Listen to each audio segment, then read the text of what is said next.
What was that ship? The Andrea Dora, I think it was called. It ran into another ship. It mulched a lot of people. Very sad story. Mulch? God damn. Rip. And But pepperoni they ass.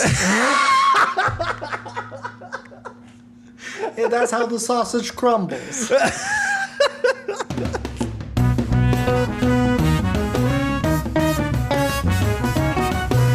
Hello, ladies and gentlemen, and non-binary pals, and welcome to another episode of Blockbuster, where three dudes talk about movies that we like and sometimes don't like. I am one of your hosts. My name is Ben. Welcome. Hello, I am Mitch. I am also one of the hosts. And hello, my name is Lucas. I am the host with the most this week, thankfully. And today we're going to be watching a movie called La Chimera. Well, we're not going to be watching it. We already watched it.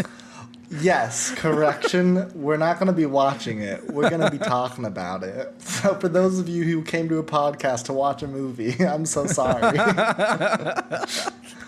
Yeah, you idiots. Let's get into it. So yeah, today we're talking about La Chimera, a dreamy, myth-laced, dirt under the fingernails kind of film from Italian director Alice Rohrwacher, who is a very prominent director within the Italian scene, specifically for Italian magical realism. It's set in the 1980s Tuscany. The story follows Arthur,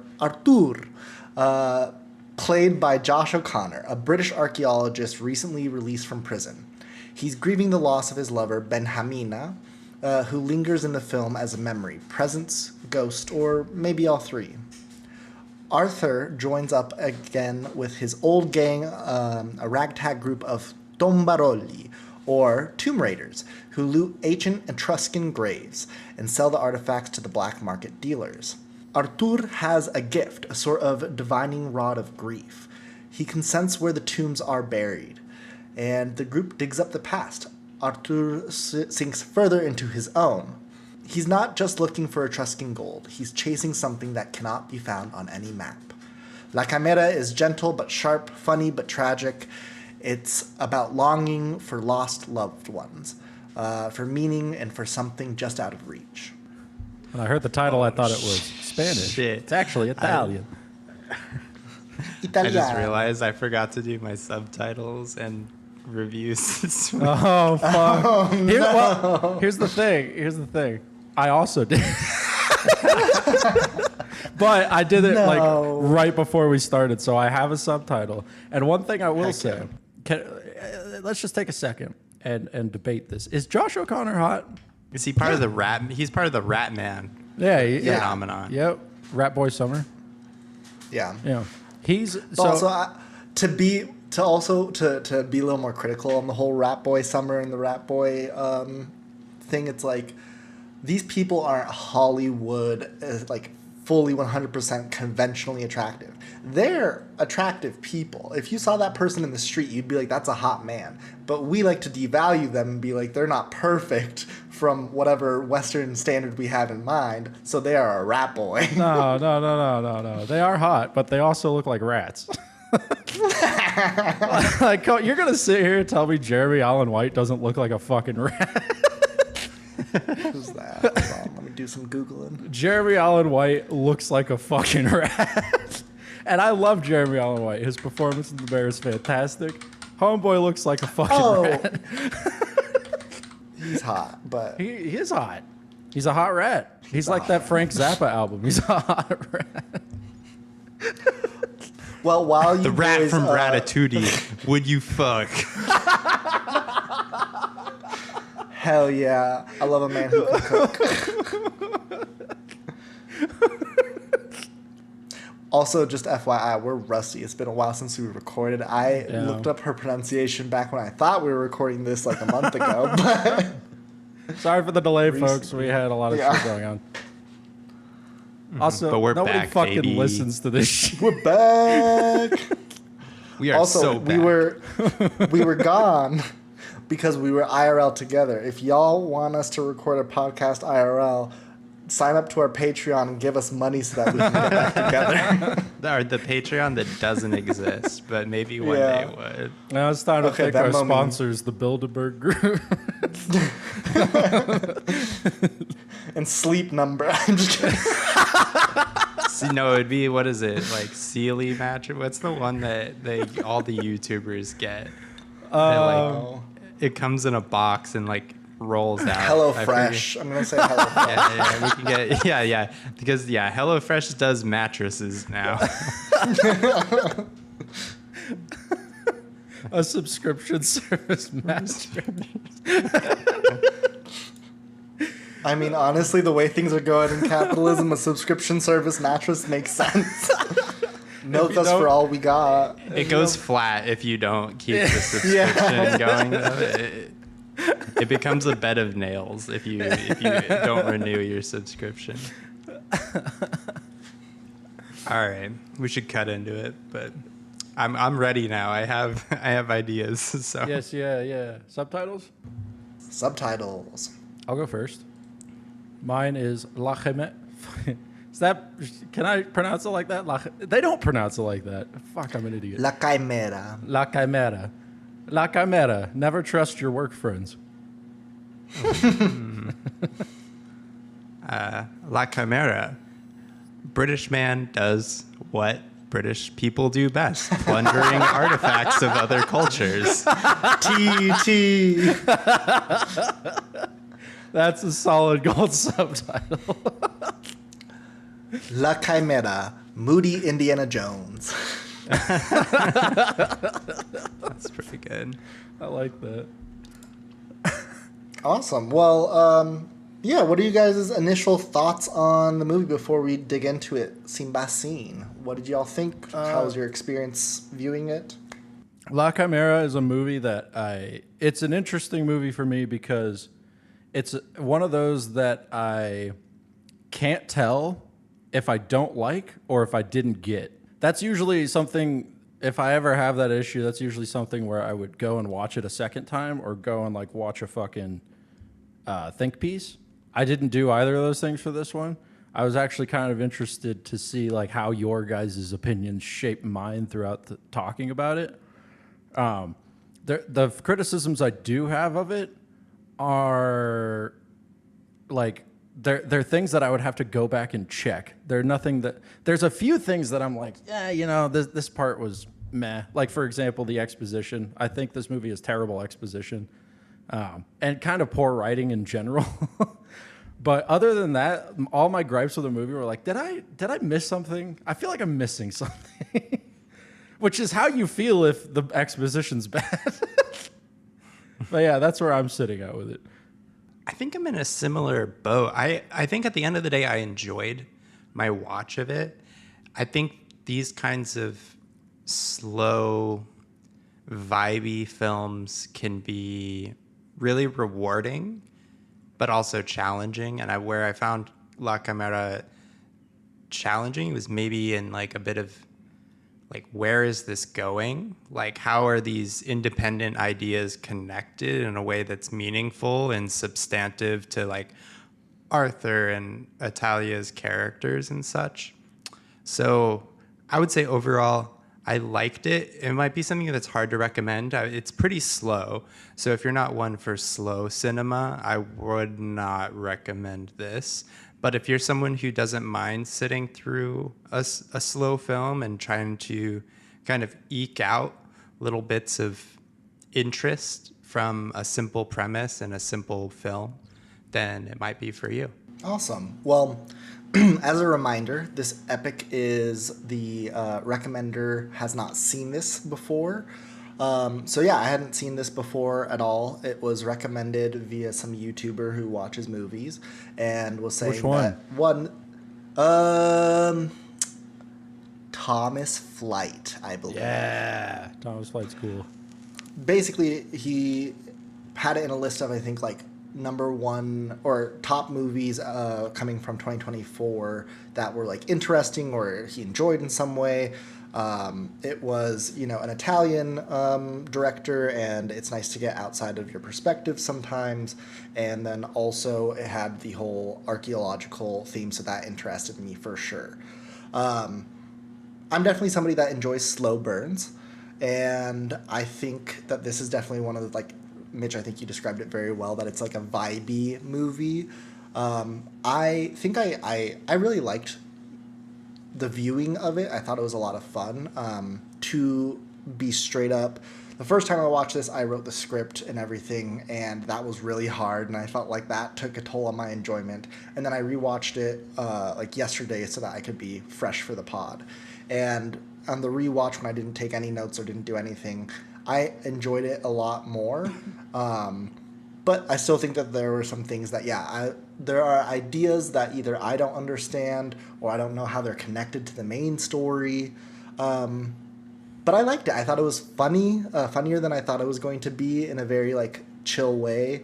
I love the like folk aspects of it, where there is kind of like this Greek chorus in the movie that is kind of just like singing to you what just happened or what is happening in this scene, which I think is fun and old-timey and not in a lot of movies, so I enjoy it. And I think a lot of the like artistic like different size shots that are a little more esoteric or whatever, it didn't rely too heavily on those. Those were like used for transition scenes, and they didn't bother me, because sometimes I think movies will try to use that as a crutch and then just put random shit in the middle of scenes to make you feel something, But I didn't feel like this relied too heavily on that. I thought it was like a good amount of that.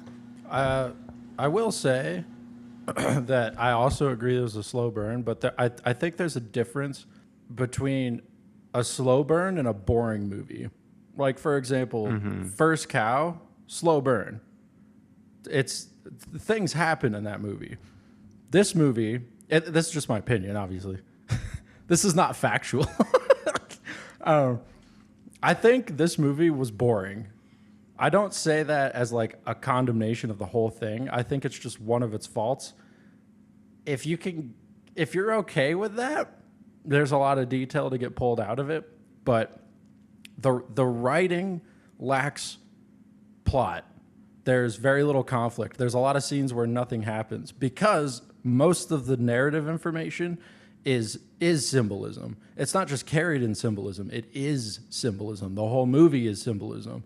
It's like a folktale in that respect. And like Lucas was saying before, where there's these, Greek folk songs that folks sing to you that literally just tell you what's going on.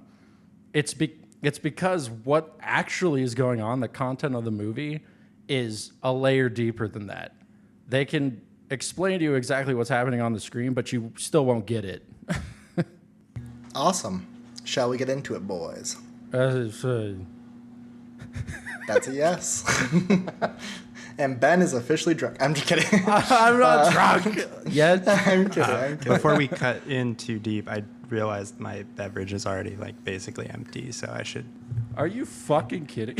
Are you kidding? It is like 80% humidity in this room right now, and the door is closed, so there's no airflow. Like, your boy is wet. He needs liquids. Get your beverage. All right, let's dig into Act 1. We begin with Artur, played by Josh O'Connor, in a dream. A woman, beautiful and familiar, flickers across his mind. He wakes on a crowded train, greeted by 3 local girls, peppering him with questions. Where are you from? What's your name? Are you from somewhere far? And a salesman trying to offload socks by pointing out how bad the train cart smells. Artur gets a little freaked out by this and lashes out at the man, prompting the seller to loudly announce to the room, "There's a 6-foot criminal on board, and you should beat him with a sock, so buy some socks." I think it's also worth noting that he lashes out to him in a very machismo way, pushes him in the chest and, "Hey, what the fuck?" I also think for the context of like the plot of the film, he mentions that the women who are from this region of Italy look very ancient, look very similar to these Etruscan statues that he's very familiar with. Damn, in bro. a sense, this entire Did you just call those actors ancient? No, that they have like a very classical Etruscan statue look to them, like, and I think this like co-ops with the narrative where he's going to be searching for Etruscan goods, but he's also he's exploring his grief. He's searching for Benjamina. Yeah, he's searching for older women. He's into cougars. Ancient women. Yeah, one thing that. Yeah, no, we should continue on. That thought should come up later. You don't want to talk about cougars?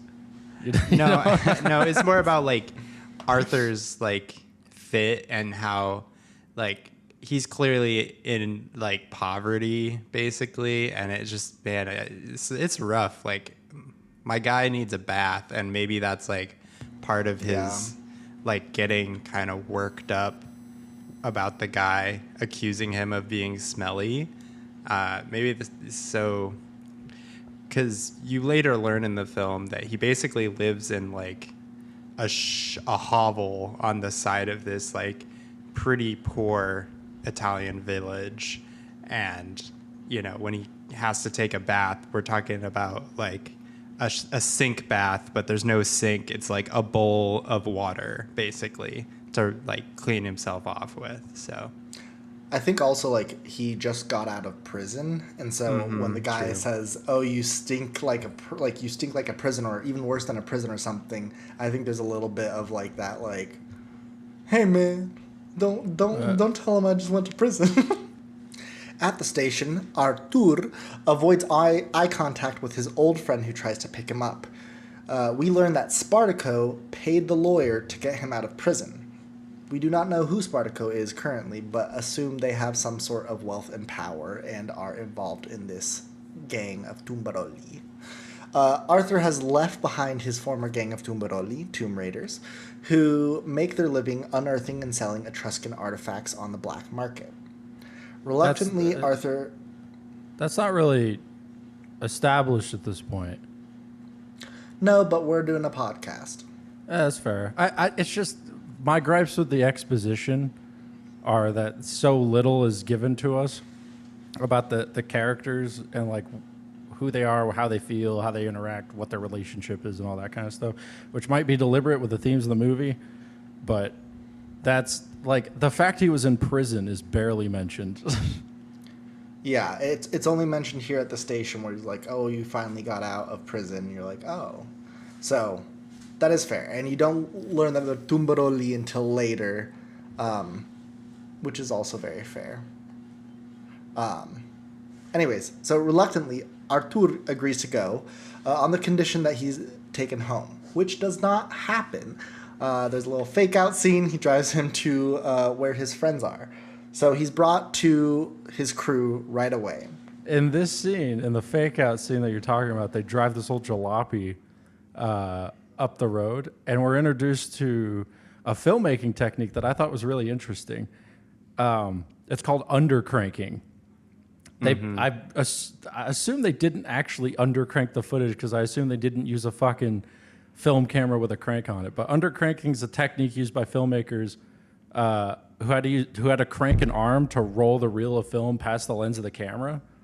And if you cranked the arm, if you cranked it slower and then played the film back at a standard frame rate, it had the effect of increasing the frame rate and making everything look fast. If you think of like any Charlie Chaplin movie where he like moves really quick, that's because they were undercranking the footage, or because they were showing footage filmed undercranked at a higher like standard frame rate. And that's indicative of a lot of like old movies. And I mean, obviously that's intentional to make the movie look dated, which is one piece of the puzzle here, because the filmmakers took deliberate effort to make the film feel both modern and dated, which is one of the reasons it's set in the 1980s, because everything looks dated. It looks old and weird, but also it kind of feels like today a little bit in the same way the 80s does, which I thought was cool as fuck. That's funny. I didn't notice this scene doing the under cranking, and I didn't know what under cranking was until now. Thank you very much. But I see that in a couple of future scenes, and I really like that, like, yeah, old-timey callback, essentially. It's kind of a gag almost, like Yeah. when it's used. Yeah, Yeah. it's kind of hokey or silly. It makes the motion and the characters feel sort of silly. Yeah, it makes me feel like, oh, hey, oh, ah. If that Right, makes sense. exactly. Because you associate it with old-timey 1920s silent films and Charlie Chaplin Yeah. films. Yeah. So instead, he's brought straight to his crew, who want to celebrate Arthur getting out of jail. Arthur is not vibing and instead walks off. He returns home to his little shack beside a large, ancient, crumbling building. It's dignified in its decay. It's kind of a boarding house, maybe, or just like a house ruled over by Signorita Flora, played by Isabella Rossellini, a former opera singer with an ego that has aged like wine and a voice that still demands applause. I love her, by the way. Her character, I don't actually like her as like a person or whatever. Like, her character is so fun. I loved what that character added to the movie. She's so mean. She's so mean. Artur asks for Flora. She is thrilled to see him, calls him her only friend, and immediately demands, have you found her? Have you found Benjamina? Which he says he has not. We meet Italia, a young music student training under Flora. Flora introduces her with the tenderness of a knife. She wants to sing, but she is tragically completely tone deaf. Which so she says mean. within earshot. Yeah. Yeah, she's backhanding like her with words like every other like sentence, but also Italia, so adorable. Such an Natalia so is adorable. gorgeous. Gorgeous. Oh my God. And Flora treats her poorly, like she's even saying, like, oh, go in and train for singing via cutting some wood for me. Like, She has a little bell that she uses to summon her. yeah, very Ding-a-ling-a-ling. old Come school, get my food. nasty. Oh, and, and- is it established in the scene that Natalia wants to sing too? Yeah. Yeah, because Yeah, she that's says why she's she's tone there. deaf. Yeah. Oh, that's Yeah. why she's there? Yeah. Yeah, she's a student. Okay. I think there's two Ah. things there. Like she's under the auspices that she's there to learn from Flora, but I think it's also just like a place for her and her kids to live. Like she kind of is duping Flora, really. Yeah. Like kind of taking this snooty old lady and like Taking advantage of her. taking advantage of her, which sounds shitty, but Flora is also an asshole. So But to be clear, we do not know this yet. We do not know that Flora has a child yet. No, Italia. That Italia has a child yet. In one of the film's best comedic scenes, I personally believe, Flora is greeted by a chorus of, I couldn't tell if they're family members or also singing students. I think they're family members, but they're congratulating her on Artur's return. And she soaks in the attention like an aging diva. And Artur looks mildly uncomfortable. But she's like, oh, yes, yes, one person coming to give her a kiss. Good morning. Oh, yes, yes, yes, my women, yes. And That's I very love it. Italian. Very Italian. I'm reminded of visiting my grandparents. Italia serves Artur pasta with a fistful of mean muggin. Also, When she walks in. there, it's just plain pasta. They just a nice give him little- a bowl of fucking regular ass bow tie noodles. Well, to which, when she enters, the room goes completely silent. And you can hear some of the girls mutter, what kind of slop is she serving him? I wrote a note. Why the fuck does everyone hate Italia? And they're all like, "Oh yeah, she's not a singer. And what's really funny is then Flora completely flips her coin. She's like, "Oh, she's a great singer. What are you guys talking about? Like, girl, please." The girls offer Artur a job, but she turns them down. Nella questions whether he really loved Benjamina, to which Flora throws a drink in her face and defends her boy. I'm starting to realize just how much of a personification of the past the character of Flora is. Yeah, she is like the embodiment of machismo, pushed on via a female matriarch, And also push on via a matriarch being a high-ranking person in a hierarchy, right? Push on via bottling your emotions, living in denial, all those traits of toxic masculinity. It's making sense now. Yeah, and the girls are even bickering over, like, why is Artur allowed to smoke while they aren't? Recognizing the hypocrisy that men have different rules that they play by.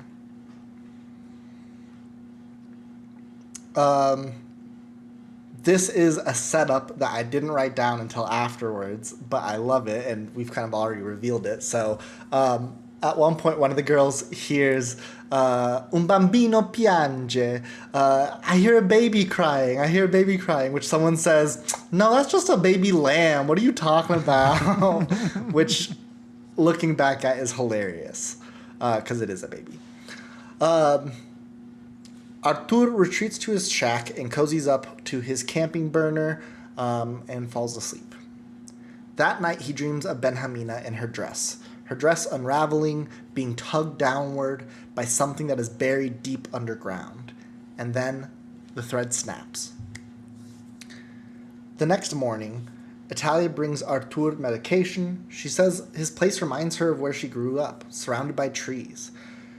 She tugs on one of the ropes outside. She tugs on one of the trees outside and accidentally uncovers an empty stash. Well, she also, a bit of important symbolism. She says, that tree is interesting. It looks like a man stuck in the ground with his legs in the air, which is sort of symbolic of Arthur. He's got his head in the ground, metaphorically. The past is in the ground. Yeah. Just like Lucas had said earlier, the director mentioned that she believes the past is not gone; it's in the ground. Yeah. This movie's it's not bad. Hold on. Let the movie cook. One thing I wrote a note in this scene that I thought was going to matter, but didn't really. I noticed that everything he needs, his clothes, his ability to light cigarettes, food, medical supplies, they're all provided to him by other people. He has absolutely none of these things at his house. Like, Italia comes to his home in this scene that we're talking about. She shows up while he's sleeping and brings him soup in a thermos, and then also a, what's it called? What the fuck is it called? Thermometer. Jesus Christ, thank you. Brings him a thermometer, and I thought that was going to matter more. I don't think it did, but I might have missed something. I don't know. I think it does matter.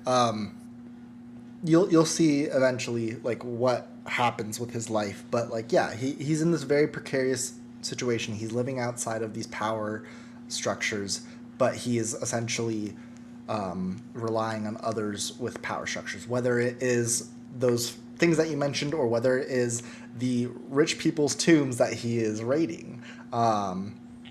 He survives off that stuff. I also think it's important to note when Italia comes into the house, she's not like, oh my God, you live in squalor. She's like, this is, you got a good thing set up for you. Like, this is cute. Like, this is a vibe. You got everything you need. Yeah. So Italia's so where dope. I notice. I love Italia. Yeah. Here's where I noticed, what was it, the undercranking? Yes, undercranking. The undercranking, when Artur goes up and confronts his Tumbaroli friends, I'm like, where the fuck did my grave goods go? And he gets into a little fight with them, but it's comical. It's sped up. It's light. It's like a family getting caught in a fight. It's not like something that's very serious. The gang literally creeps, or sorry, they mentioned that they had to keep it stored away so that the cops could not find it and give him back his goods. In this scene, men are getting prepared for a festival. They are being dressed as women, and they are ready to go out onto the town. They invite Artur to come and to join the gang, and Artur walks away. But then the gang literally creeps up on him slowly, pressuring him to return to the hunt, to return to the group. And he agrees. And this is a good example of what I mean by the exposition's bad. The information in the scene, what matters is the fact that they're all dressing up in traditional clothes. They're wearing drag, which is it relates to the idea that the Etruscans were a more egalitarian society in terms of gender. It's a really traditional festival that they're having in the 80s through the streets. They're having fun with each other. That's what matters. But where my focus was on the scene, at least on my first viewing, was the fact that he's a grumpy gills. Arthur's a grumpy gills, and leaves his friends and refuses to hang out with them because he's being a grumpy gills. And then they sneak up on him and do this whole fun charade where they're like, oh, we're dressed up. Come to the festival with us. And he agrees to do it basically for no reason. And that's where my focus was. It was like, what? He just kind of flipped on a dime. Like, he's been grumpy gills this whole movie, and now he's suddenly letting him back in for no reason. He's been grumpy gills this whole movie, but I think that scene could be used as a perfect meme of, like, the boys convincing you to go out. Like, come on, come out tonight. Like, come on, you know you want to come out. And it's just like, okay, like, they got me. Like, fine. Yeah, I don't know. I get it, but, like, we're at a point in the story where we're establishing patterns for characters, things we can latch onto that we can reference later on to, develop our understanding of what the movie's trying to say.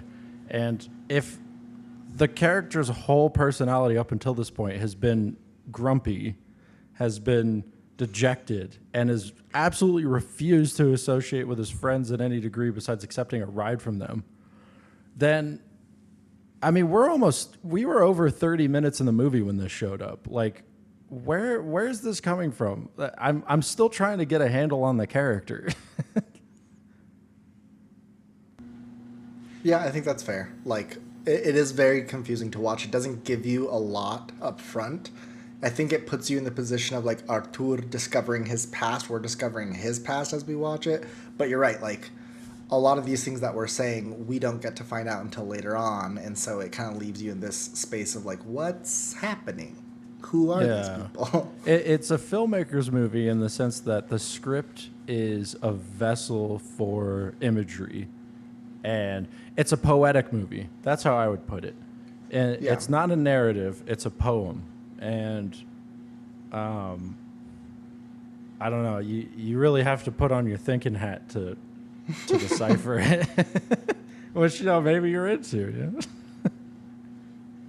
And if you're into it, maybe you should go to our Patreon and give us your money. Just kidding. We don't have a Patreon. So they go to this festival, which I had to look up because I was like, why are these guys getting in drag? At first, I thought it was like this queer group of friends, and it's not, unfortunately. But apparently there is this festival of Epiphany, which is a Catholic religious festival where men are supposed to be dressed up as women. Rules are supposed to be reversed. Traditions are upended, which is kind of ironic because it's a Catholic church festival. And okay, here in this context, drag is okay. But in any other context, when a queer person is doing it, that's bad, sinful. So, just a little something to point out, y'all. Fucking Catholics. That's interesting. I didn't know that. I'm glad that you figured that out, because that's really interesting. So they go through this festival, they have fun, they upend the norms by going out in the streets and partying, and it ends up at a bonfire where there is, the, I guess, military guard or a military-style band performing music for everybody while everyone's having a great time celebrating the Epiphany. When a supposed reporter comes and asks for a photo from Artur in the group, we end up finding out that this reporter, quote-unquote, is coming on behalf of Spartaco. It's one of Spartaco's goons. The crew jokes that she asks if Artur is possibly single or interested to her, and they joke that Artur is no longer interested in women, just the woman that he lost. Yeah, and it is unclear at this point in the film whether Benjamina left or is dead. You really don't find out until later in the film that Benjamina is muerte. So, which that I think is, I don't know, that's a big critique of mine, because I feel like it would be good to know early on that she is dead, and I'm also how did she die? I'm very unclear on that, and there's a lot of Benjamina that I wish was investigated more, but maybe I missed something too. I relate to your sentiment, Lucas, but the way I would put it is all the information about Benjamina that relates to Artur is given to us via, it's just told to us. It's characters saying, where's Benjamina? Have you met Benjamina? He only loves Benjamina, that kind of stuff. We're not really given how Benjamina makes him feel, how Benjamina's affected his life, anything like that, except for the fact that it seems to have made him grumpy, but only for a little bit until he sees his friends. So it really couldn't have been that bad, I really do think it's a cool idea that they don't tell you that, because I think that a theme of this movie is that the past is opaque. It's beyond the vision or the comprehension of living, breathing humans and their eyes and their senses, right? It's something more ethereal and something that matters more than just the material things that you can gather from it. So I like that they buried the lead on that. I just think that the information they do give us about it is undercooked. As Melody, Spartaco's goon, is dancing around the bonfire, we find out somebody, a local farmer, has a job offer for the crew. So they end up exploring that option. In a very weird machisto scene, Piro falls in love with Melody after noticing her pee leaves a perfect round hole in the dirt. Which his father always said to look out for that. That was so fucking weird. When that happened, Yeah. I was like, okay, this movie sucks. What the fuck is going on? I think, though, it wraps in really nicely with, then afterwards, Piro tells Melody, I'm going to promise you a glimpse of a tomb so beautiful that even archaeologists would kill to see this. And she talks about her love to the Etruscans, which Piro kind of shoves off and goes talks to the boys. So then Melody, in the one and only time in the movie, breaks the fourth wall, looks straight into the camera, and says, if the Etruscans had been in Italy today, they wouldn't have all this machismo. Which, for those of you who don't know, before the Romans took over the entire peninsula of Italy, the Etruscans were kind of the big boys in town. They were a matriarchal society. They were not warring like the Romans. They were not expansionists. They focused on beauty and love and reverence to the gods. So the group then pressures their lead into giving them some alcohol before they explore the area. And Artur gets to work. The maestro, or teacher, gets to work. He gets his little divining rod and explores around the area. It's a dowsing rod. Dowsing rod. Oh. Yeah. It's like a wishbone-shaped fucking branch. Where he goes and he follows his heart or his gift, his chimera, into where he believes these ancient tombs are. Just for some context, dowsing was like a sort of mystic art in the treasure hunting, like the art of treasure hunting, which I think this is where some of the like magical realism of the film comes into play, that Arthur has some sort of connection with the world below, some connection with the dead, like an oracle or a psychic or whatever would. So yeah, It's like old school metal detecting. Yeah, it's hokey. Like John Smith would definitely, or Joseph Yeah. Smith. Joseph Smith Yeah. like definitely was into dowsing before he was into soaking. Yeah. So when Arthur reaches the tomb, he gets the sense of like overwhelming feeling that drags him towards the tomb, drags him towards the ground, and he collapses. To which the crew says, "What have you done? Have you poisoned him? What was in that alcohol you gave him?" And then they scare him off, saying, "Do you want to dig the tomb? No, you're worried about the spirits coming back to haunt you for what you've done." And they gaslight him, say that they haven't found anything, and push him away. They leave a bottle there to know where to come back in the middle of the night. Assholes. Yeah, they're dicks. They're dicks. Back at the house, Italia trains while catching the rain through the cracks of the roof.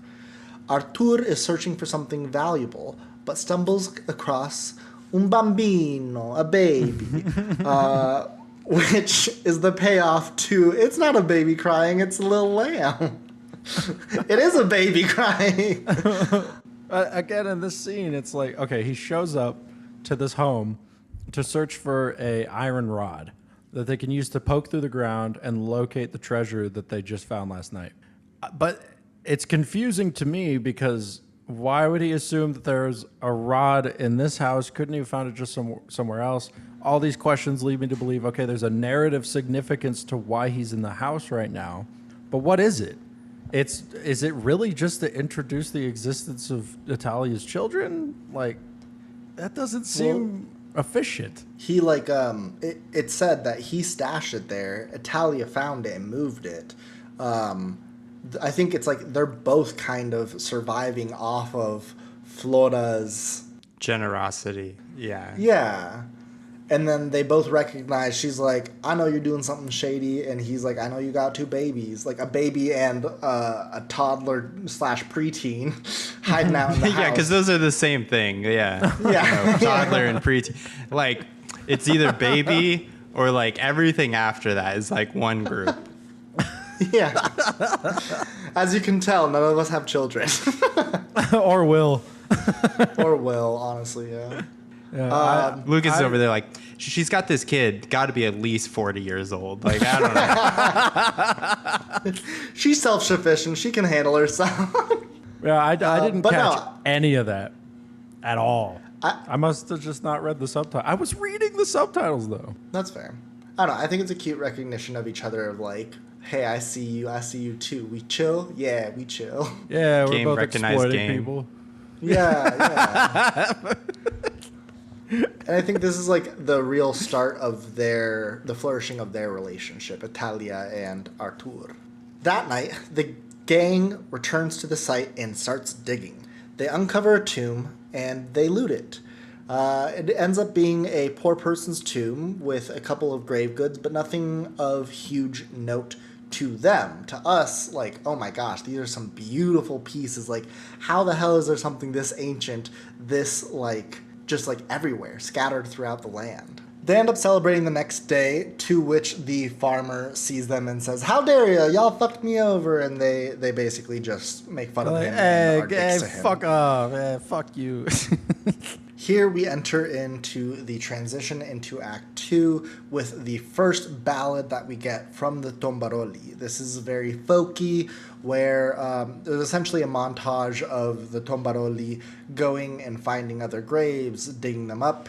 Arthur is getting more involved with the Tombaroli, and their digs become a little more riskier with some policemen being around. But as this is happening, the crew is singing about the ballad of the Tombaroli. What is the myth of Arthur, and what is the myth of the Tombaroli? What is a life like for those who seek out a living off of the grave goods of those well past?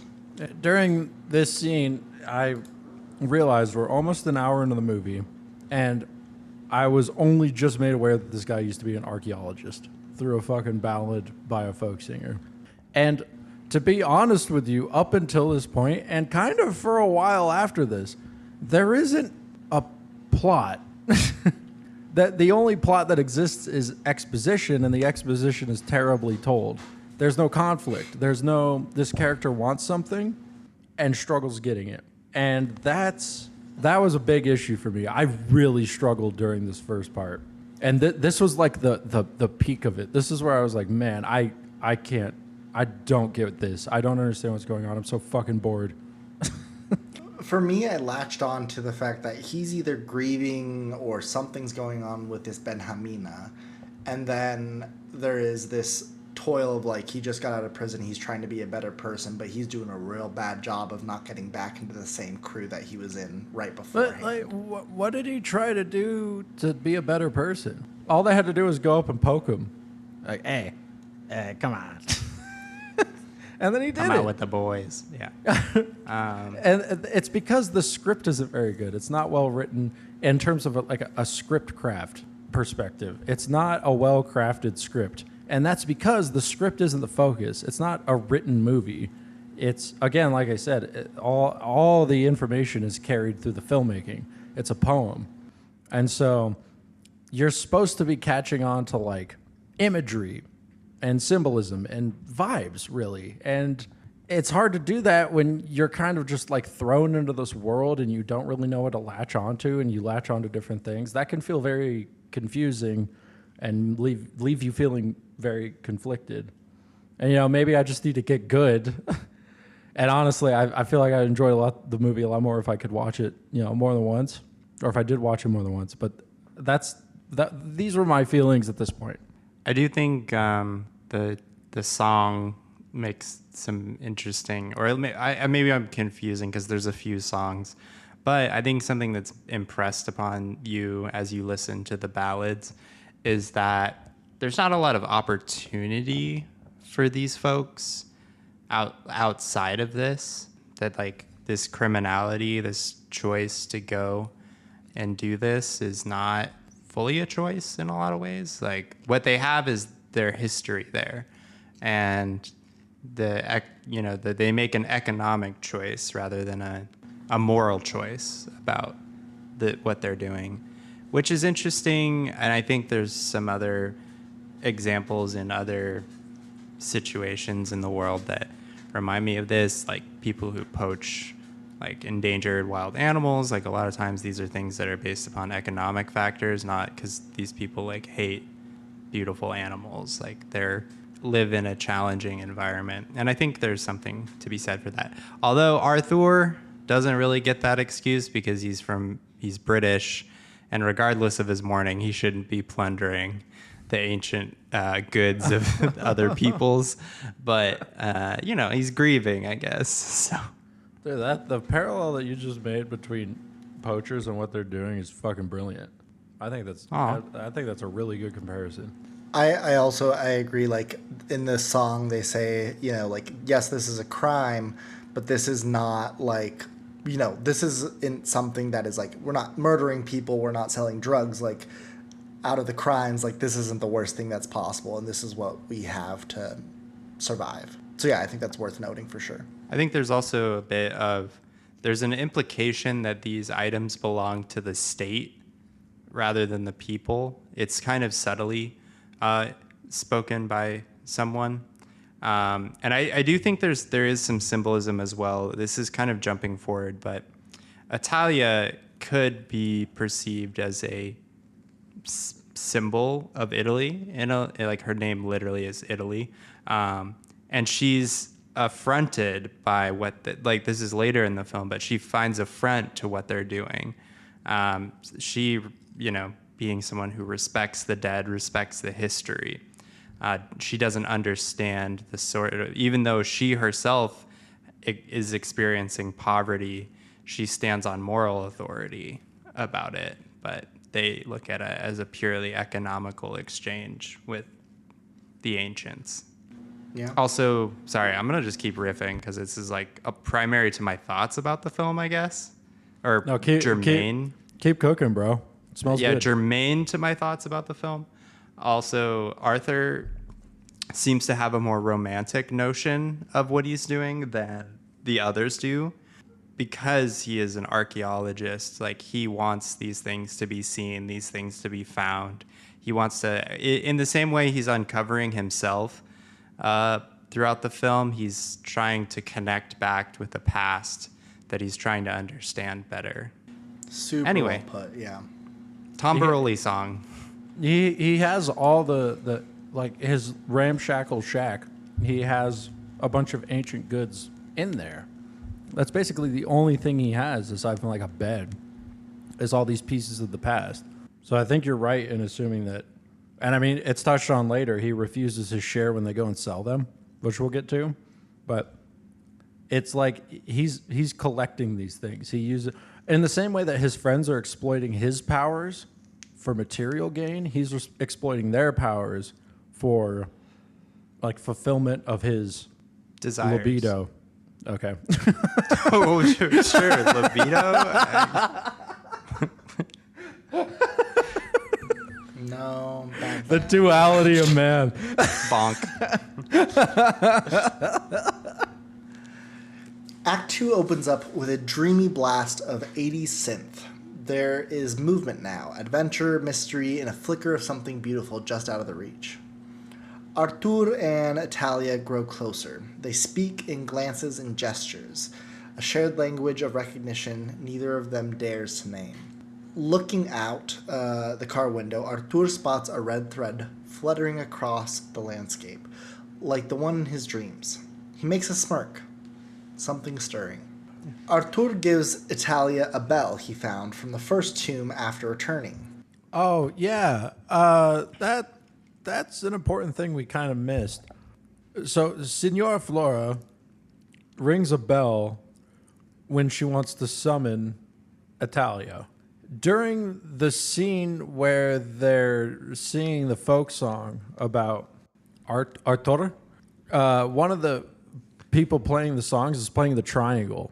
And the sound they're making on the triangle is the same exact sound that they play on the bell, which is, I mean, I refuse to believe that this isn't a symbolic representation of something, like maybe how the past beckons, you can't escape your fate, you know, because Signora Flora is a personification of the past.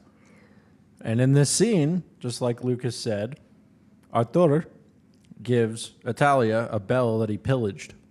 There's also, Italia has agreed to teach him Italian, but when they're like doing it, it's more like sign language when their like lesson is going on. I did not get that. That was one part of the film I was a little perplexed by. Looking back on it, and this is sort of an unfinished thought, but I think maybe the idea is that, I mean, Italian culture in this movie is forefront, right?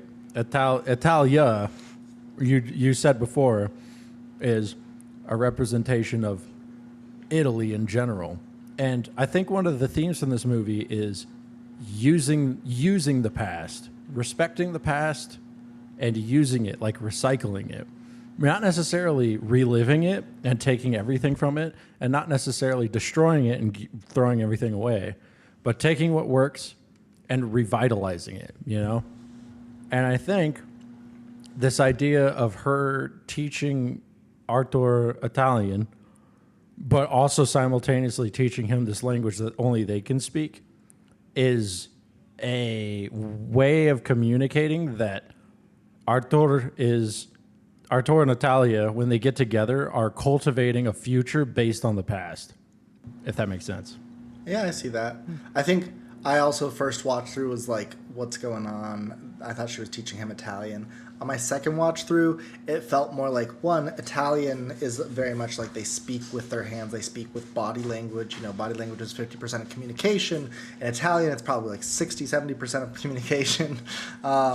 And like I think that's kind of like running through the flashcards. Like, what's the next flashcard? It is the like I'll kill you, or it's the whatever is the next flashcard. So I think it was kind of like a way for them to practice even under the nose of Flora. Got it. That makes sense too. She's so charming. She's so charming, and she's I love just her so Talia. like. She finds beauty. She knows what's important in life, and gotta love her. So she is super happy to receive this gift, not knowing its context at all. And I think especially because she has a child, like maybe it's a bell, it's a Campanola. or Campanola. They make bike parts. Yeah, campanola. And I think she's thinking, oh, what a great gift for my child, without knowing the context of this. And the context being that it is from the child, or from the grave of a child. A little fucked up, and just a little weird. That ties into the themes of the movie, though. The idea that Artur takes the past out of context, which is why you never hear anything about Benjamina in the beginning. She's never put into context. Yeah, like Artur looks at the past and tries to find the beauty in it. And I think in his mind, he wants to surface that beauty so that people can see, people can bear witness to the past, but he doesn't contextualize it, so he doesn't see the real human effect of what digging up the past means. Well, to respond to that, what would you say, you personally, Lucas, what would you say the human effect of digging up the past is? Well, like, okay, think about it if they weren't ancient people. Think about it if it was, like, your mom who died yesterday and someone dug up her grave and pulled out all of her items. Like, that's a real human person. And those items were that person's loved ones, like, things they wanted them to have in the past. It wasn't meant for other people to see, to bear witness. It wasn't meant to be at a museum. It wasn't meant to be bear witness to. Is meant to be just like this keepsake for this person to kind of like retire with them into the ground, to stay there with them forever, to kind of be this companion into whatever's next in this life. Yeah, I think that's solid. So Artur, Italia, and Flora go for a walk through this abandoned old railroad station. As they wander, we learn that Benjamina was Flora's daughter. So this is the first time that we hear this. Artur's grief deepens, and the red thread appears again, pulling him into memory. They also talk about, Italia and Flora have a discussion about who owns the train station. And the sort of, goddamn, I'm the semantics of saying it belongs to everyone versus it belongs to no one. Yeah. She clarifies, like, is this abandoned or is this, like, public property? Yeah, exactly. Like, she's saying Flora is of the perspective it belongs to no one. In the same way, the graves, like, oh, these objects, these bones of something that was before, they belong to no one. Whereas Italia, the state, views it as it's something for everyone. I just thought that was an important bit of dialogue that's very quick. And it is. I didn't notice it on my first watch. My second watch, it was more noticeable. So after this, the Tombaroli with Artur bring in the quote-unquote puppies to Spartaco to check in on them. Spartaco doesn't speak directly to them. And to be fair, they always refer to Spartaco as he. He does this. He wants that. He might not like this. And for clarification, by the puppies, Spartaco's little black market dealings in ancient artifacts is basically through a veterinary clinic. So they bring in all their artifacts in like cat carriers or small dog carriers, and they're like, we got sick puppies here. We gotta deal with the sick puppies, and they get like ushered into a different room for their appraisal. Appraisal, yeah. there's like a comedic part to it where like somebody's like, hey, I got here before them, and then the veterinarian goes, this is an emergency, which is ridiculous. I think also the constant referring to Spartaco as he, like it is, we don't know who Spartaco is, and this will be revealed later, but like the fact that they're just automatically assuming this person of power is a he, it continues to reinforce this machismo culture. Also, there has to be some significance for why this character's name is Spartaco. And I tried to find out why, and I absolutely could not. They get their things appraised. Artur, bro, Mitch, are says you that fucking okay? He's dying. That he For our listeners, Mitch is rubbing his cold glass of water against his forehead. Bro, I'm cooking in this room. I'm so sorry. Thank you for your sacrifice to the pod. It's all good. Open a window, dude. It is open. It's 80 degrees outside, too. What do you want from me? 80 degrees, bitch. We've had 90 degrees. Get out of here. Not in 80% humidity. I know. That's fair. 80%? Holy fucking shit. After the gang gets their share and Artur does not get any, they're told, take it or leave it, and they take it. The police pull over the gang. They don't trust anyone, but they make it clear they're watching especially the Englishmen. I think this is the scene where Mitch, the policeman, says they notice an artifact in the car, and they say, is that of the state? Is that like property of the state? Alluding to the fact that Italy has a law or policy around that ancient artifacts belong to the state, belong to everyone. Back at the villa, Italia sees a house in a half. Wait, hold on. Quick cut thing. They play it off as if it's an heirloom, which is also kind of a fun play on that same idea. Like when they're being questioned about this little cross thing that they have.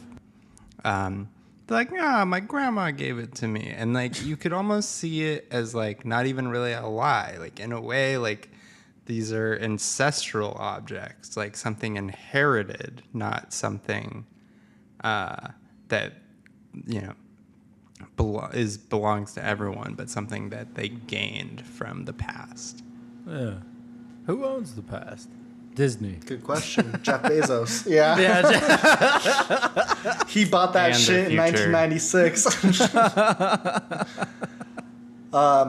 Cut everything I said. Or not everything, but just cut the things I said. I don't know what that Just what I was cut saying, the whole pod. Flush No, it. cut the whole, like, me saying back at the villa, Italia sees a house. I don't know what that is. Okay. Italia pulls up to Artur's place where they are divvying up the profit from this pull, from this find. As she's pulling up, she says to her daughter, isn't this place beautiful? We could build a place just like this. And immediately her daughter says, actually, it's kind of horrible. Your new boyfriend kind of He smells broke. Is kind of broke. Yeah. Everyone hides what they're... Well, that's interesting. Something Mitch said earlier. I'm having a fucking stroke. Something Mitch said earlier just recontextualized not only the scene, but Italia's character for me. I had made a note earlier and I mentioned it earlier. Why the fuck does everyone hate Italia? It's not that everyone hates Italia. It's that they're kind of suspicious of her. And the reason they're suspicious of her is because she represents the state. She represents the state of Italia. And the reason they all hide their money and they're all kind of standoffish from her is because she's of an embodiment of the state of Italy.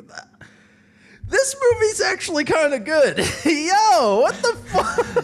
It's doing something.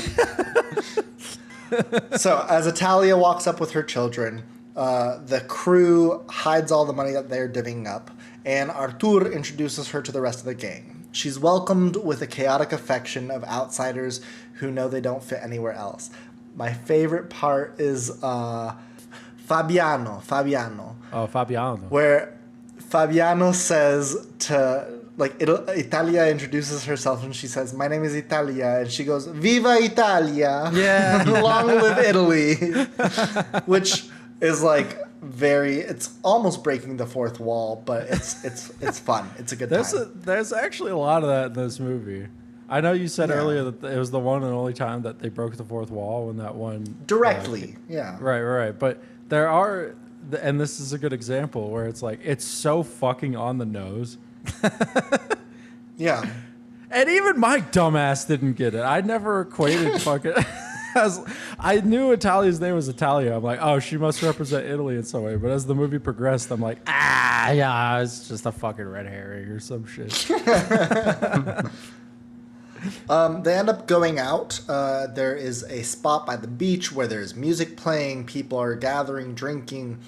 And it's a very interestingly tense scene because of things we know and things unknown. So Italia witnesses the guys dancing. The cops are there, which is tension we know. And there's a group of guys that we see that come into frame that brings some sort of tension that we don't really understand because we don't know who they are. But they give the vibe of like they're some sort of mafiosos or they're some sort of like not in good standing with the law. At least for me is what I got. They're mugs. They're mugs, hey! They're Toothpick Charlie. Couple of toothpick Charlies over here. Exactly. To be honest, this is one of my favorite scenes in the movie. It's just, it's thick with it, if you know what I mean. That's interesting. My note for the scene where he watches Italia dance, I feel like I don't have enough. This is the note I wrote. I don't necessarily agree with this anymore, but I feel like I don't have enough information about Arthur to know how he's feeling. He's in his old clothes. He looks dejected and grumpy again, but why? I don't even have an intuitive sense why, other than that he misses his old life with this ethereal Benyamina, but that idea has been so undercooked this whole time that I just don't care. The fact that you describe this scene as tense is really interesting to me because I didn't get any tension from it at all.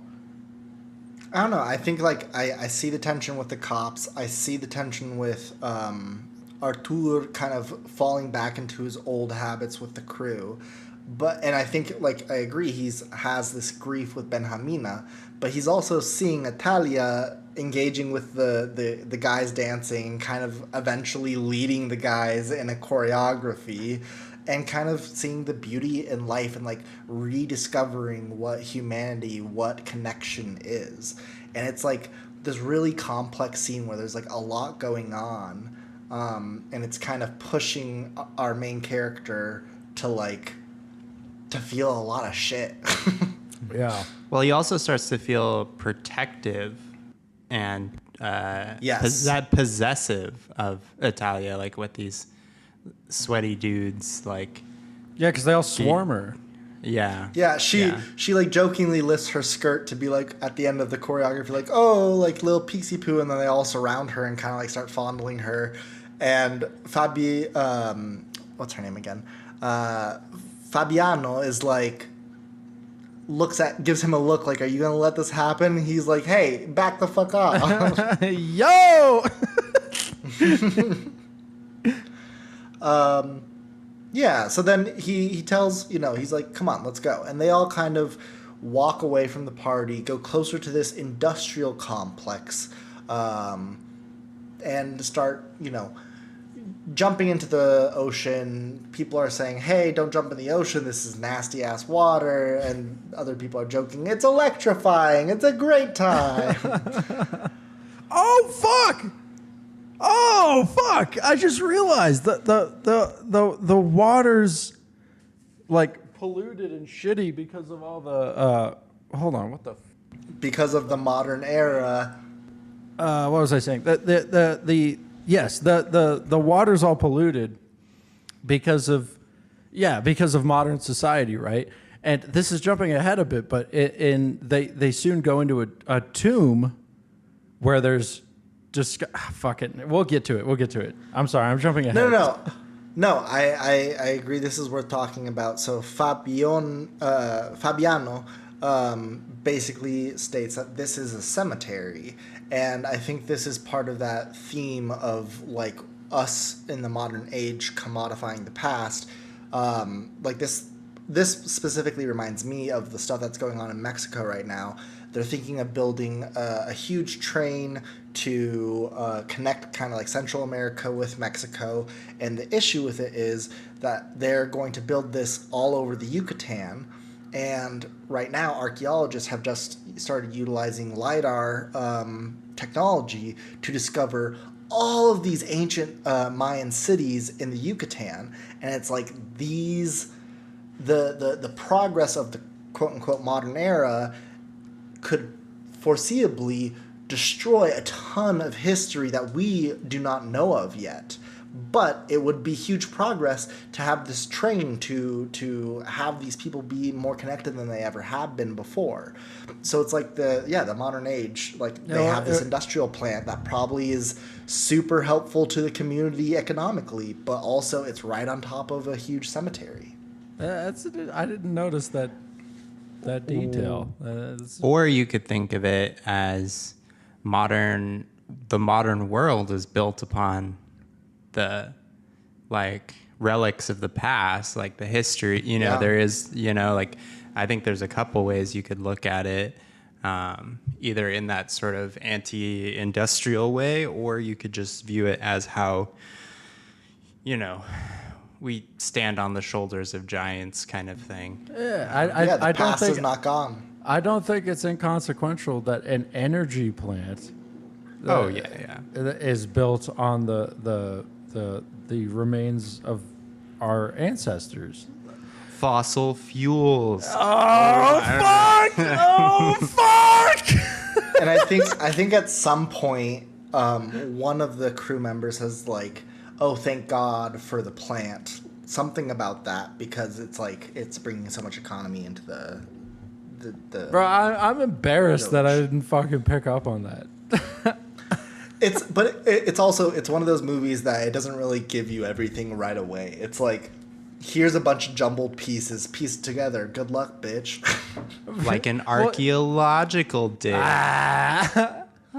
But so the benefit of symbolism, or the advantage of symbolism, one of the many advantages of symbolism, of telling a story via poetry and not narrative, is that you can that symbols can take on many meanings. And I mean, that's true for this movie. Like you can dig into it from a lot of different perspectives. You can dig into it from a perspective of, our relationship with the past, our relationship with, you could Lucas is making a digging motion. That's fucking hilarious.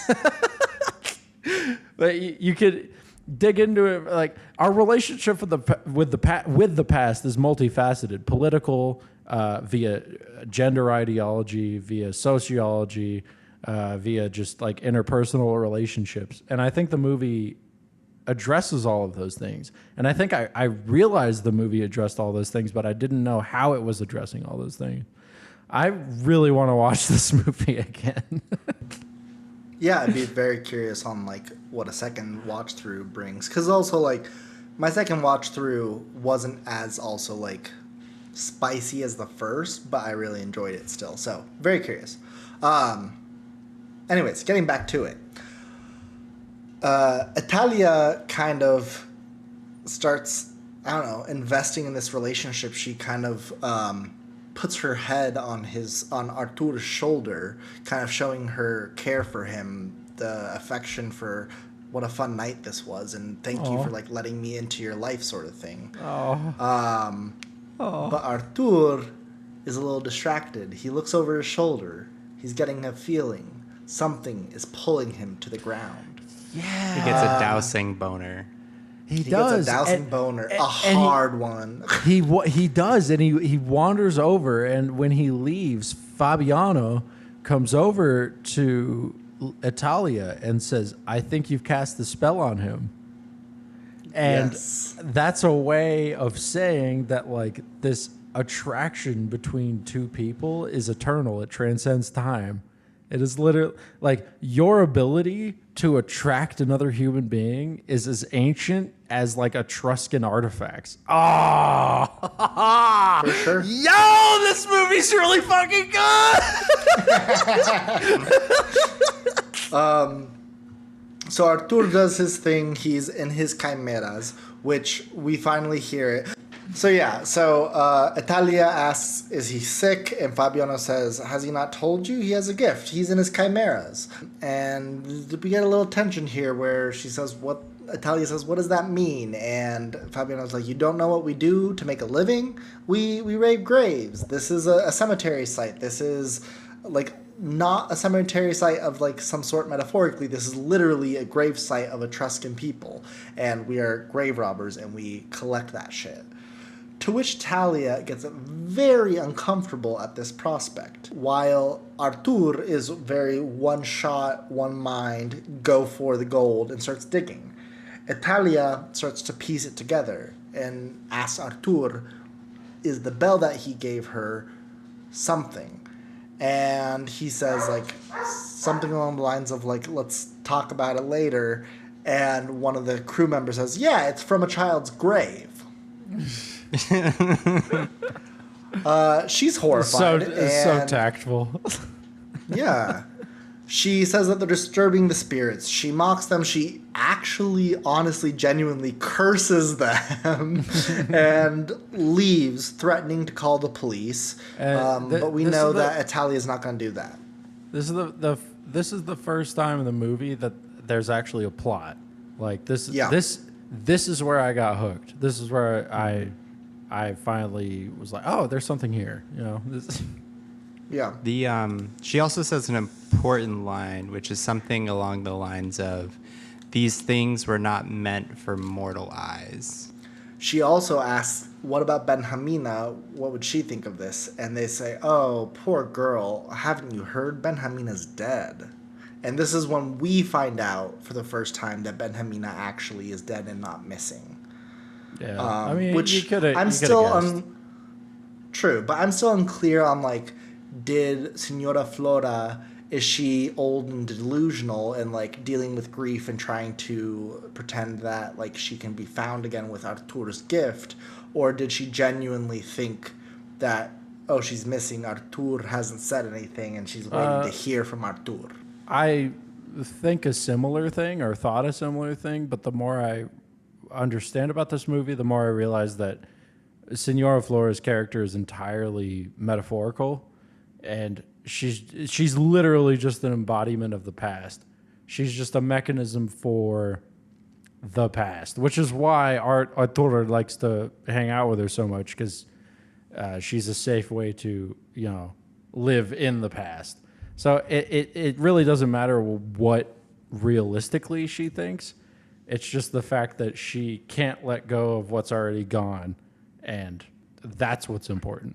So Italia drives off as Flora is trying to be like, hey, like, you're not going to say anything, right? Right, she says she's going to call the cops. She also steals their car. Yeah, which, you know, you what? Girl. I love you, Italia. It's not her car. There's only one car, yeah. She steals their car. I didn't know. So that. That's fucked up. You know, they the state does what the state does. Hey, eminent domain, bitch. They dig and this is something I didn't mention, but the first tomb that they explore, when they start digging initially, they're like, ugh, it's crumbled. This has definitely been broken into earlier. Who knows how early it was broken into, but it was broken into before. This one, they dig and they find a perfectly intact slab.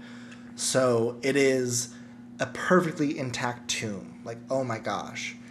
As they're digging, you get scenes from inside the tomb and these beautiful murals of natural life, of like wildlife, of the water. And as they open up, as they lift up the lid to the tomb, you see the beautiful, beautiful murals slow or quickly decay away because of the exposure to oxygen, which is heartbreaking. Ah! Well, one really important thing to notice is that one of the main motifs of the murals is birds. There's a lot of birds. That'll come up later. There's a lot of birds. That'll come up later.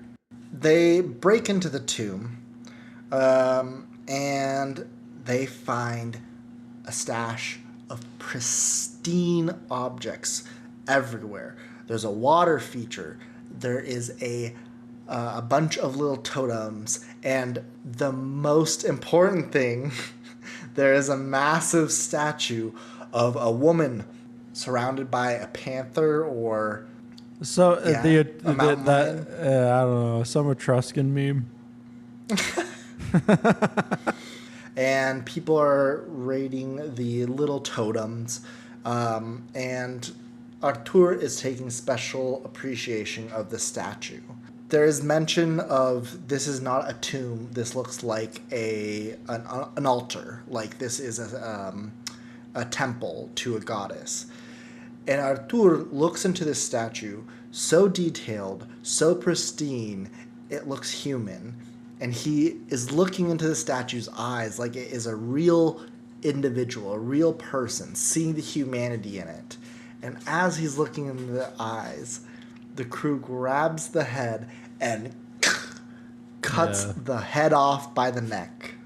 This is a really salient point that I saw during this first viewing, which is that, I mean, Artur's character he was an archaeologist, now he's a grave robber. And something I noticed that I think the movie kind of says is that in a way, what separates an archaeologist and a grave robber is a matter of respect. If given the resources, he would love to extract that statue fully. But I think this also notes something that happens in reality. Grave robbers, or people who do make money off this, they do like, hey, we can't take this out without huge machinery. Let's break it up into pieces. Or, hey, let's break it up into pieces. It'll sell more because we can sell each piece for, a good amount of money. So Artur kind of has like a come to Jesus moment and realizes like, what the fuck is happening? And he lashes out and says, how dare you? How dare you? What are you guys doing? What's happening? But then the sound of police sirens flood the tomb. They really lay on the plot thick once they lay it on. For like an hour and a half, they didn't have any plot, and now they're like, yeah, we're fucking shit's happening.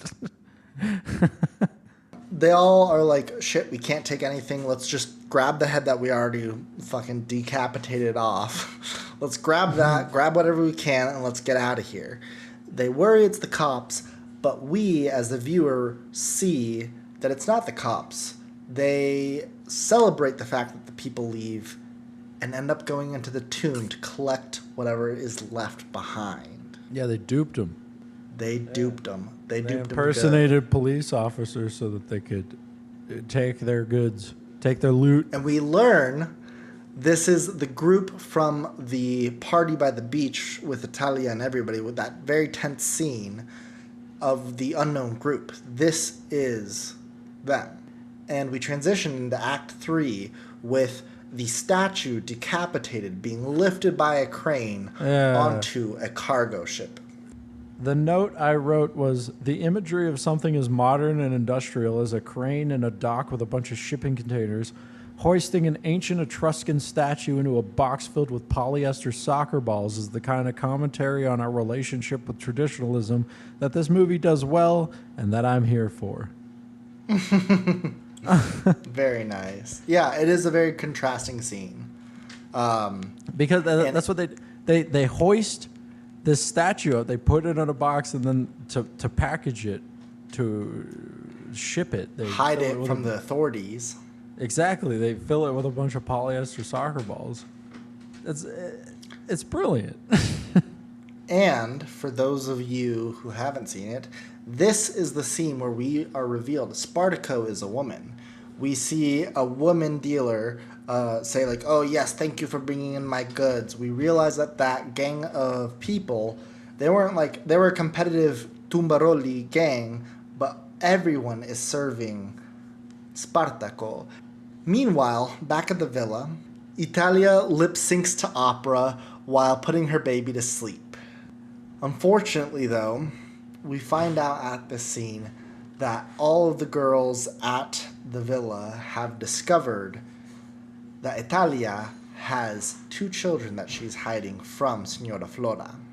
Yeah, the Italian ginger mean girls go after Italia. Yes, they do. But interestingly, after the fact, almost immediately of being like, oh, how horrible, how scary, who would even do this? Not 1 child, but 2. Oh my gosh. They say, listen, Miss Flora, this decaying house, it's too much for you. We're going to find you a nice nursing home. Yes, and all of the women are kind of in unison. Yes, we'll find you something good. It'll be beautiful. There'll be a garden. You will meet friends.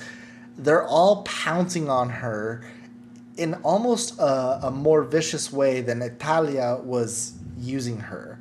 They're wanting to put her out of her inheritance to collect on her inheritance. Yeah, one of them even like holds up a lamp and says, "You won't be needing this, will you?" It has and this is violently intentional. It has the same vibes of them raiding a fucking tomb. Mm-hmm. Their own plunder, you know? Instead of new life being had in the home of history, instead we break it down piecemeal. Yeah. Extract it for piece parts. by piece. Yeah. To which Signora Flora says, but what about Benjamina? When she comes back, what will she have? To which we have to confront all the girls know, it seems like, and Artur knows. Benjamina's not coming back. She dead.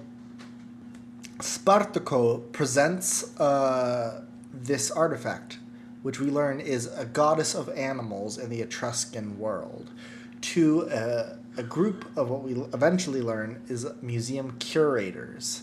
She upsells the beauty, the rarity, the detail, the preservation dating. of... Yes. And then, yes, she flaunts this falsified carbon dating of documents, proving the provenance. No. Provenance. Of filmmaking.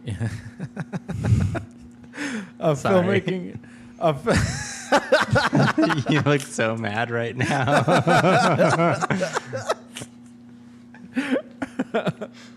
A decision by the filmmakers in the scene was to show a lot of B-roll footage of the.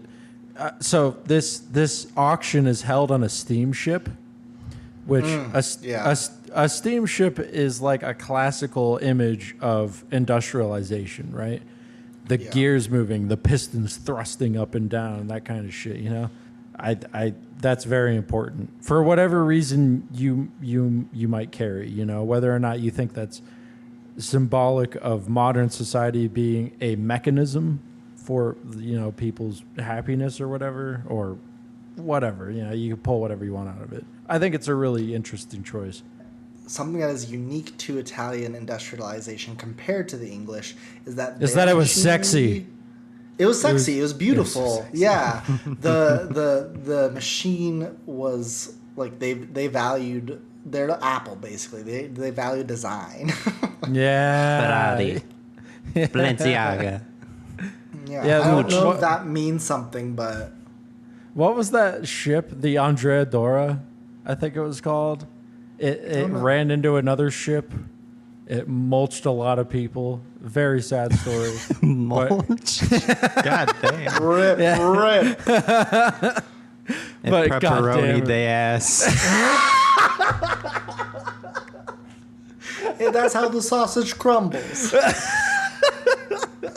Full apology to anyone who has Italian. Yeah, please, Full God. apology. To the state of Italy and the Italian people, we are truly sorry. We are uncultured swine.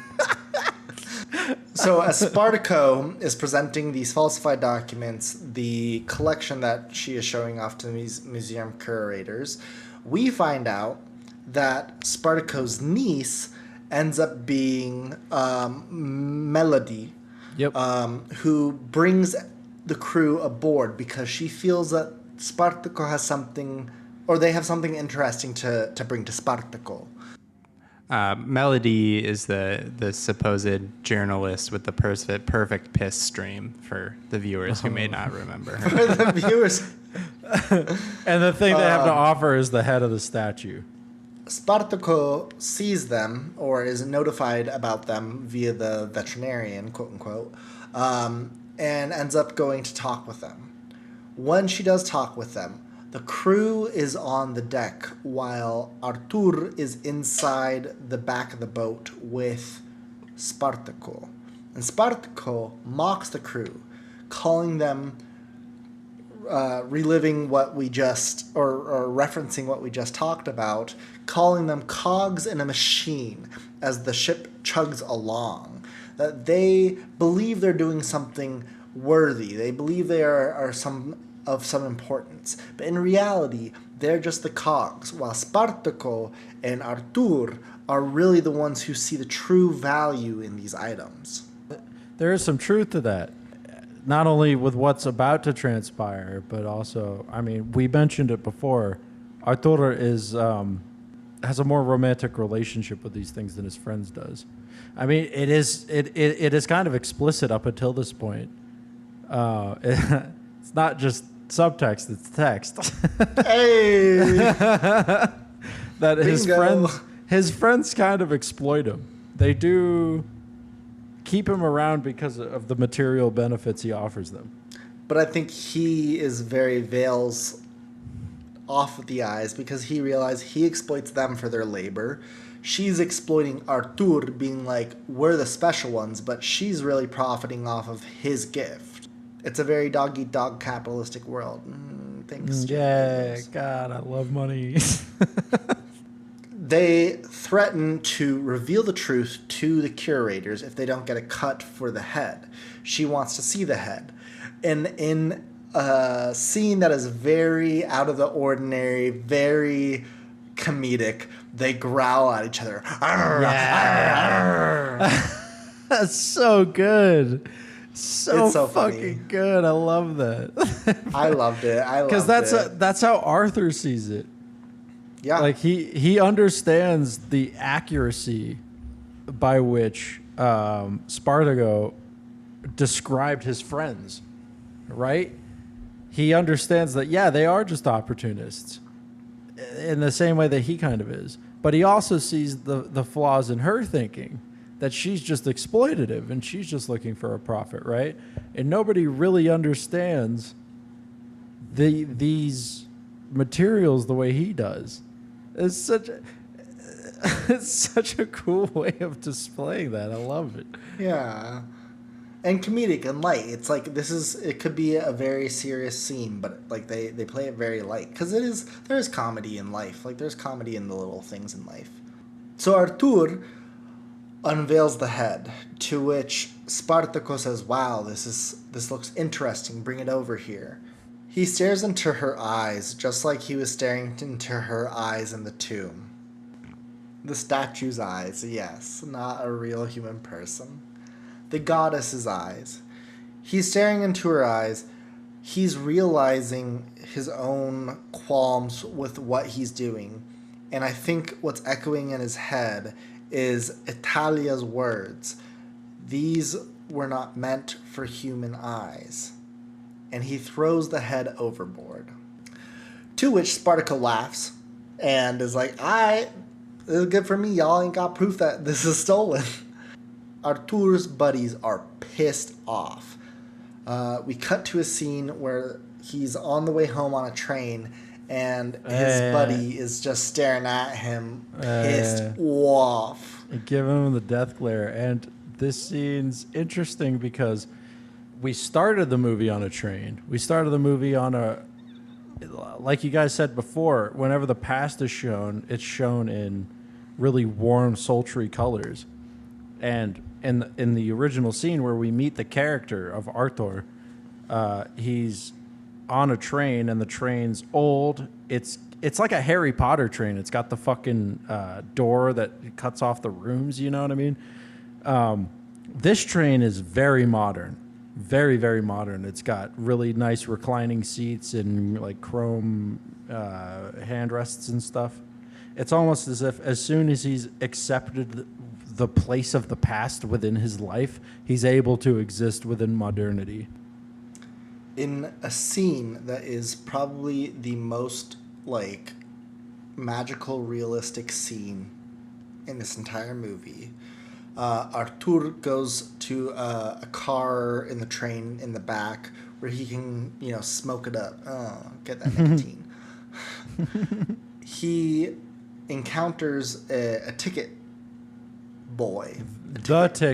No, not a ticket boy. The ticket man. The ticket man.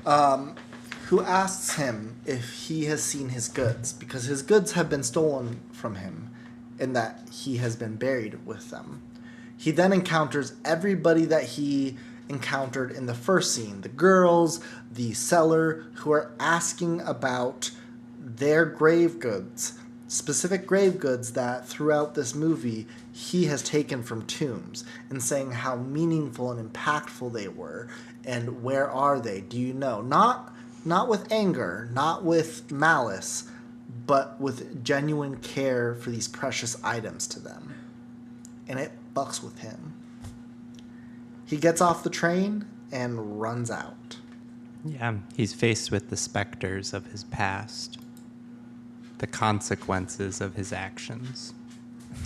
Well, if it isn't the consequences of my actions. Like, I don't know if y'all were like, okay, this is too, like, cheesy or too on the nose, but to me, I feel like this is where magical realism has a really great impact of, like, expressing people's emotions in a way that you can visually see it very well. Like, yes, I know it's kind of cheesy, but it's also, like, what a great way to depict how his guilt is feeling, how he's, how he's tackling with his own actions in the past and their impact and the humanity of it all. I don't know.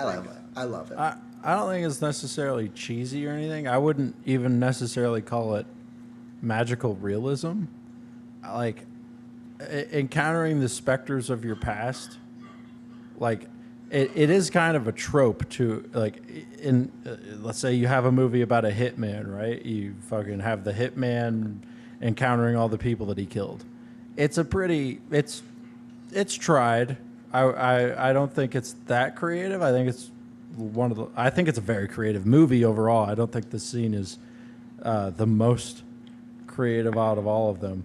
I just think it's I think what's interesting about it is that the characters that interact with him, the people who are playing the specters from his past, existed earlier on in the movie.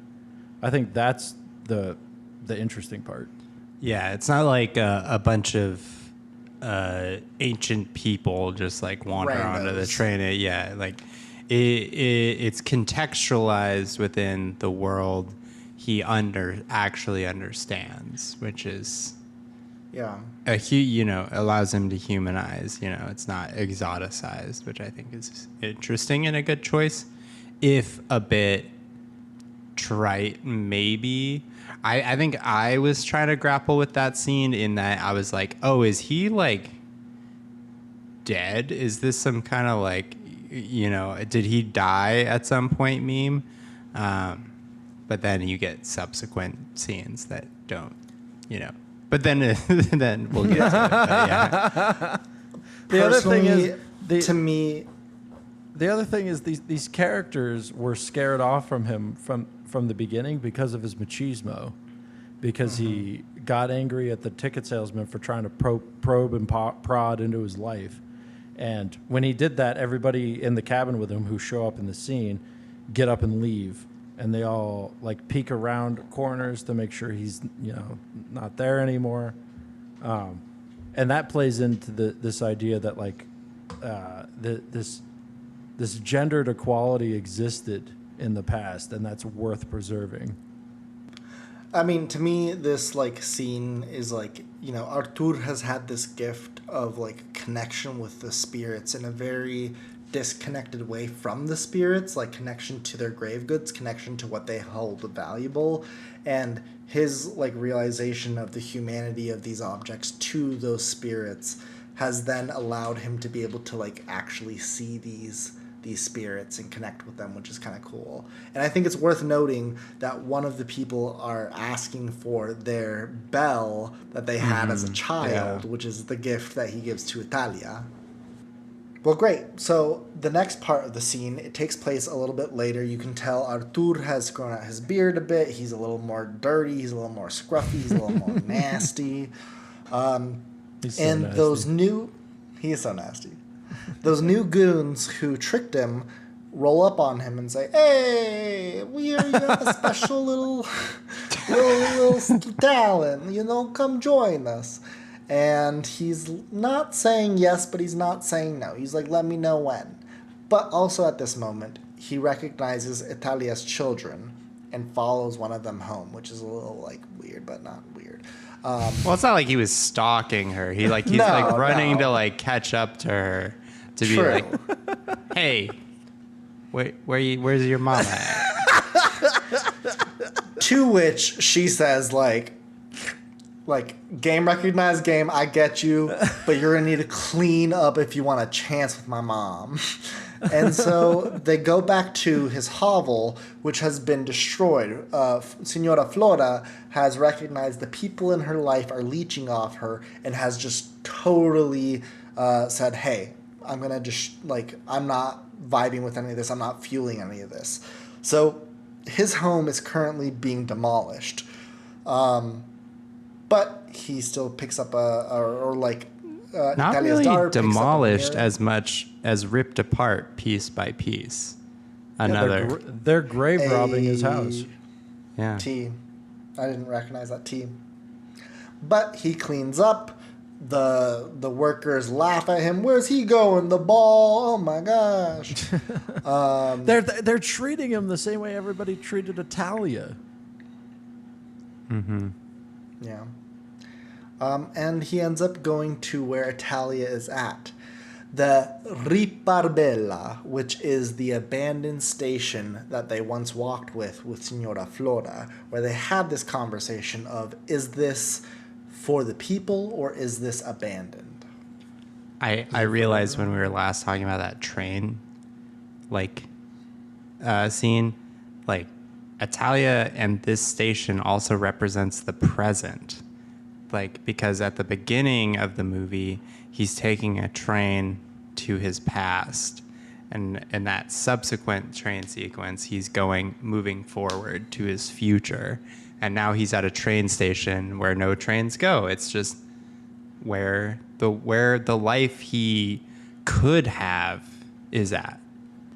And it's like this beautiful scene where Italia is worried about her daughter and then sees Artur and says, "You found us." And Artur is like, "Look what you've done with the place. It's so beautiful. What you've added so much life and beauty to an old place that could have turned into those tombs that he has been into, but it has life yet again." And he finds out that Fabiano lives there, and there's all of these children, and there's this warm scene where the kids are getting deloused, and Italia is like, "Hey, maybe you could live here," and everybody chimes in on what work he could do, and then one girl is like, "Yes, you could be our servant. You could bring us breakfast in bed every day," which is so cute. It is. It's an important detail is that everybody that lives there is a woman. Mm-hmm. Yeah, or Except for child. the child. There's one other man besides Artur, which is the child. In this beautiful scene, him and Italia reconnect. They share their unspoken language yet again. They share a beautiful embrace and a beautiful kiss and fall asleep together in the den where everyone is asleep. But come morning, the pull Artur has felt constantly keeps pulling him. He seems almost like what's the word? I'm not angsty, but what's the word I'm looking for? He's like Antsy. impatient. Yeah. Antsy, yeah. He's antsy in bed, and he's waiting for the right time, and he gets up, he sneaks out, but Italia notices him, and they share one last goodbye glance. Be sad. Be sad. Regardless of what's going to happen in the next scene, I was really sad because I'm like, Italia doesn't fuck with the whole grave robbing, and he has something so good here, and he's just kind of like, yeah. You really want it for both of them, you know? And Yeah. like, Arthur isn't the most empathetic character, but you recognize like he's wounded and you want for him a better life. And Italia and, could be that better life. Yeah, exactly. And yeah, like there's so much warmth and like opportunity for joy there, but he's so ensnared by his old world. We get to the next scene. They are at a construction site. Arthur is doing his chimera shit. Arthur is doing his chimera. But is the gift gone? He isn't seeming to strike gold. They end up connecting with their connect, who says, I found all of these gold pieces here. And it gives Arthur more fuel. He ends up finding a spot. They end up digging, and they say, though the one who finds it gets the gift of first seeing it, first eyes exposed on it. As he goes under, it collapses behind him. It's dark for a second. We don't know. Is the movie over? Is he dead? Is he alive? Who knows? And then he uses the lighter that he was gifted by one of the spirits to be able to see. He continues further underground, exploring the tomb that seems bare, it seems empty. But he comes into a central point where he finds a red thread hanging from above. He holds it, he tugs on it. And then we see the other side, Benhamina tugging back. As she pulls, some dirt falls through. We can see his eye through the hole. And then she snaps the thread. And up above, Arthur reconnects with Benhamina. Roll credits! Beautiful ending. I don't really like how we got there, but it's a beautiful ending. So he died, and he possibly achieved his goal of finding Benhamina. It's positive and negative. It's a interesting ending. Bittersweet. Yeah. In a way. That's the movie, boys. La Chimera. La Chimera. What do you guys feel are your concluding thoughts? I'm curious. Well, I will say that I feel a lot more positively about this movie after we talked about it. I just didn't. I didn't. When you're watching a movie, you're kind of just processing information, and you're not reflecting on information by definition. And this movie is a very reflective movie, which lends itself to a lot of multiple watches. I think I'll enjoy it a lot more if I watch it again. I still do agree with a lot of the criticisms I had with the writing, not all of them, but that the writing isn't what you're here for. The writing's in service of the filmmaking, which is the main attraction of all this. And I think the filmmaking's so solid. I think it's very creative. That's still something that I believed when I first watched it and still think now. Josh O'Connor's hot. I think. I don't know. Come on, rat boy. He does look like a rat. But yeah, I really enjoyed talking about this movie a lot. I don't know if I enjoyed. I think I enjoyed talking about it more than I enjoyed watching it.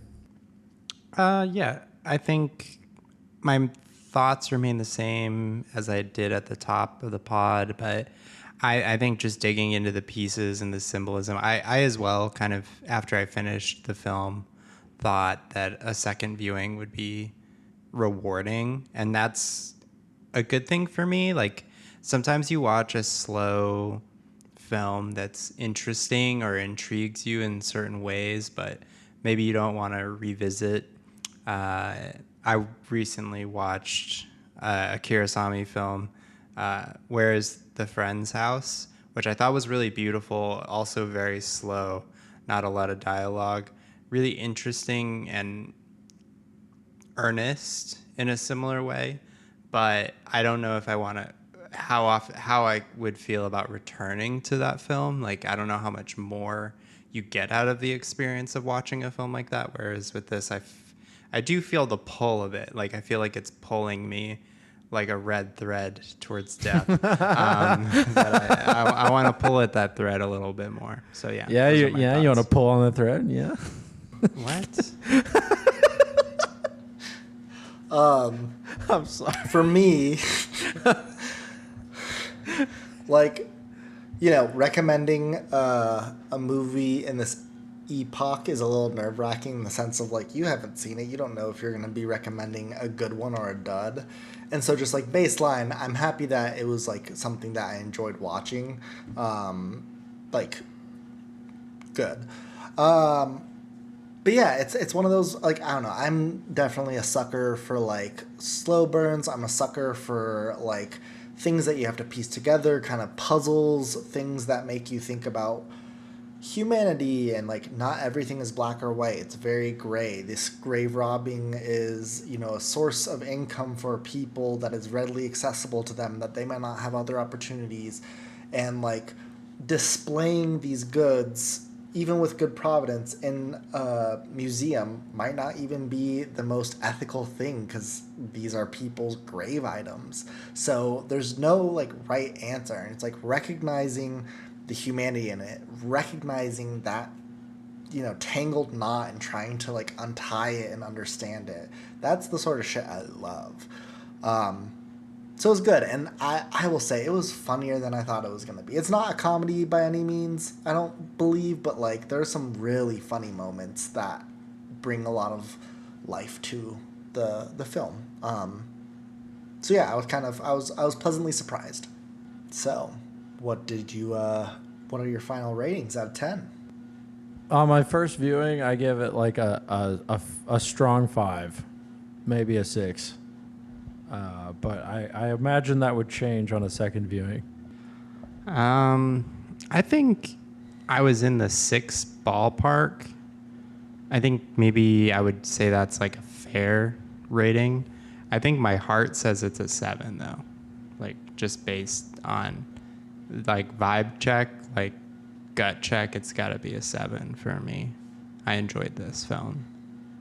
Yeah. I like this. It's not my favorite movie of all time. I think it's something that it's worth coming back to, so for me, it's a 7 out of 10. Well, now that we've watched La Chimera together, it's time for a segment of our podcast where we go online and scour it for the absolute craziest, nuttiest, funkiest, most unhinged reviews that we can find. I